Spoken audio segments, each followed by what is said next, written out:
So our today's topic in solid state is calculation of number of particles per unit cell in cubic crystal system. So we will try to calculate how many particles is actually present per unit cell in various cubic crystal systems. Now, what we know is in cubic crystal system, we have three types. That is simple cubic unit cell, body-centered cubic unit cell, and face-centered cubic unit cell. So we will be trying to find out the number of particle present per unit cell in one unit cell in case of simple cubic, body-centered, and face-centered unit cell. So before going into the calculation, first let us try to understand what do we mean by calculation of particles per unit cell and how many particles are actually present, okay, per unit cell in various cubic system. So before going into the calculation part, let us try to understand how much each atom contributes towards a particular unit cell. Okay. So if you see the first figure, what you can see is this is a simple cubic unit cell where you can see in the corners you have 8 atoms. So that means we have 8 atoms per unit cell, or in one unit cell you have 8 atoms. What it looks like. The same atom, what we have learned, or the same unit cell, what we have learned is the unit cell go on repeating itself in different three-dimensional actually way, okay, in 3 axis it will go on repeating it, and when it repeats it gives you the entire crystal. So what happens if this particular simple cubic unit cell start repeating? So you can see that representation over here in the second figure. Can you see that the same cube is now repeating? Okay, it is going towards the left, it is going towards the right, it is going up, it's going down, it's going behind the plane, it's going above the plane. So it has repeated in this way. So obviously it can go on repeating. So now what we know is a simple cubic unit cell, or if a particle is present in the corner, which is happening in a simple cubic unit cell, the particle is present in the corner.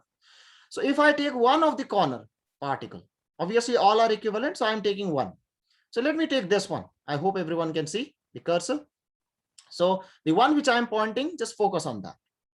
Now just see this particular atom. When this particular unit cell, one unit cell, goes on repeating in different direction, this particular atom, which was a part of one unit cell, now is a part of how many unit cells? 1, 2, 3, 4. 4 in one layer and 4 in another layer. 1, 2, 3, 4. Now this atom, which was a part of one unit cell, now is actually, when you see it is in crystal lattice, what you'll find out that this atom is not actually a part of one unit cell. It's a part of 8 other unit cell in the crystal lattice. So if a particle is present in the corner of a cubic crystal system, remember that that particle does not wholly belong to that particular unit cell. It is only the 1/8 of that particular atom which belongs to that particular unit cell. Okay, that means one unit cell in corner, sorry, one atom in a corner of a cubic unit cell is shared to 8 other cubic unit cells. That means one will get 1/8 of it. That means the contribution which one atom does to a particular unit cell is 1/8, not 1. So this atom which you can see in the corner is not one whole atom which is present in that particular unit cell. It is just 1/8 part of that particular atom is present in this particular unit cell. Okay, so that is what is written. So here you can see in the third figure, you can clearly see how we have divided it. So there are 8 unit cell, and this corner atom will always be a part of 8 unit cell, and one will get, see, this portion, and that portion is 1/8 of that particular atom. So 1/8 of that atom will actually belong to that particular unit cell, not the whole atom. Okay, but when we see just one unit cell, it feels like this whole atom is a part of this unit cell. No, it is not. Okay, so that is the contribution of an atom at the corner of a particular unit cell.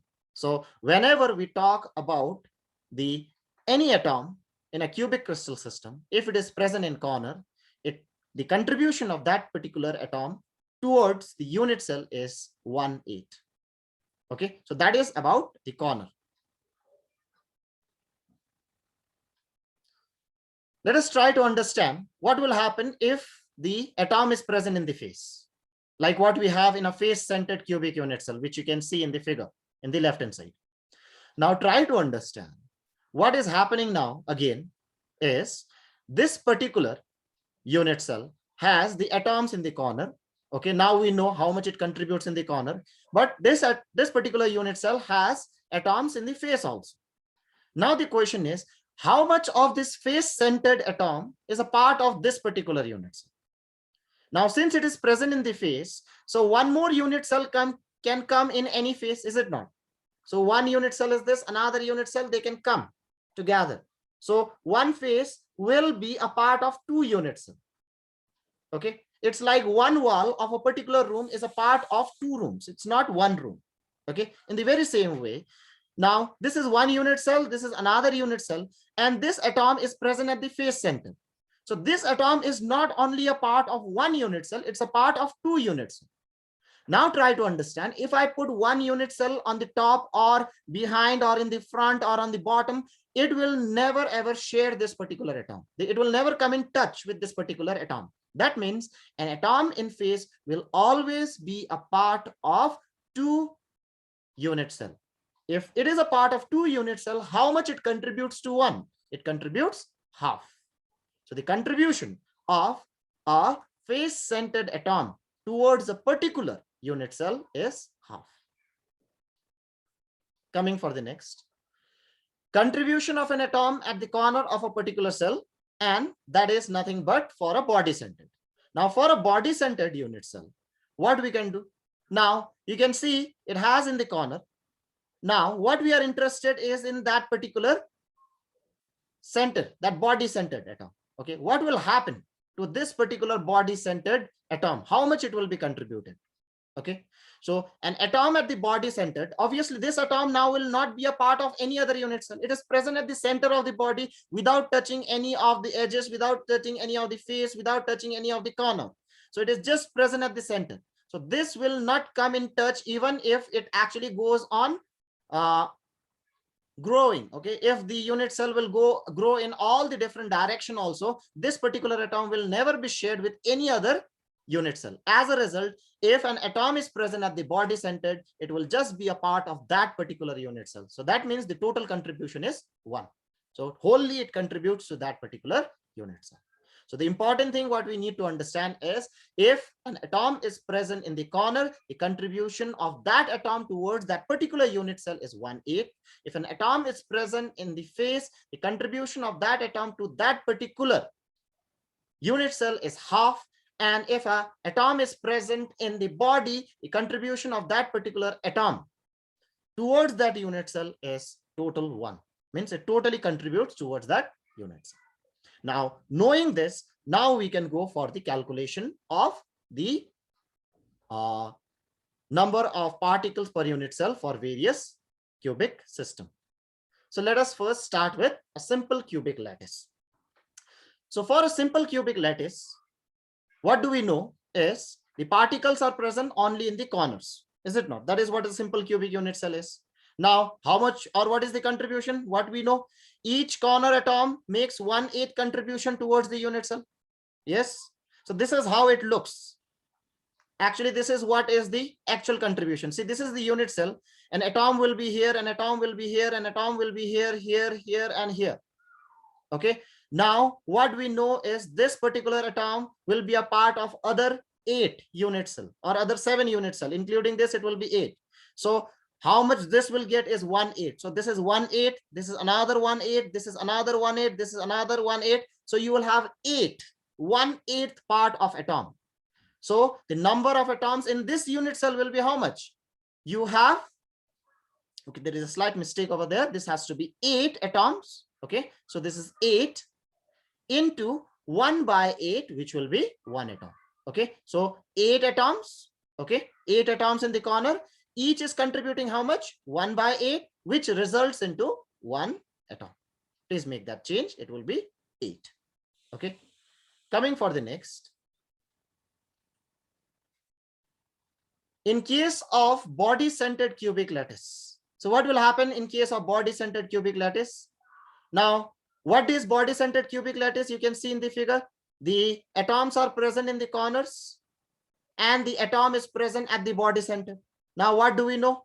The atom which is present at the corner, okay, contributes how much? 1/8. How many corner atoms are there? 8. 1/8 into 8 will be equal to 1. Contribution of atoms on the body, okay. So contribution by atoms on the body, what will happen? How many atoms are there? 1. How much it contribute? It wholly belongs to that particular atom. So there is one atom and its contribution is 1. So 1. So total number of atoms is 1 plus 1, which will be 2. And this is how it looks, the actual figure of a body-centered cubic lattice. So 1/8 of corner atom and 1. Can you see in the center there is a big atom which is present, and that wholly belongs to that particular atom. So 1/8 of 8 part and 1, that will be 2. Okay. And coming for the next, that is face-centered cubic lattice. So in face-centered cubic lattice, again, if you see the figure, in face-centered cubic lattice, you will have 8 atoms in the corner. Okay, 8 atoms in the corner. What is the contribution of atoms in the corner? It contributes 1/8 to that unit cell. So 1/8 is the contribution of the atoms in the corner. How many corner atoms you have? 8. 1/8 into 8 will be equal to 1. So in the corners you have 1 atom, the contribution. Contribution by atoms on the face. Now what do we know? That a face-centered cube atom will always contribute half. Okay, so if it contributes half, how many faces are there in a cube? Obviously 6. So there will be 6 face-centered cubic or 6 face-centered atom. So 6 face-centered atom, each will contribute half. So it will give you 3. So what is the total contribution, or what is the total number of atoms per unit cell? 3 in the face, 1 at the corner. So the total number will be 4. So which you can see in the figure. This is how how we can represent it. Okay, there are 8 atoms in the corner, okay, and which will contribute 1/8. You can see 1/8 of that atom. And the face, you can see half of each atom, because the other half will be in the other unit cell. As a result, each atom in the face will contribute half. 6 into half will be 3. Each atom in the corner will contribute 1/8. 8 atoms, 8 into 1/8 will be 1. So that is how actually we calculate the number of atoms in FCC, which comes out to be 4. Okay, so if we want to actually summarize this all, what we can say that if it is a simple cubic unit cell, the number of particles per unit cell is 1. If it is a body-centered cubic unit cell, then the number of particles is 2. And if it is a face-centered cubic unit cell, the number of particles is 4. So that means face-centered cubic unit cell has the highest number of particles compared to the other 2 cubic system.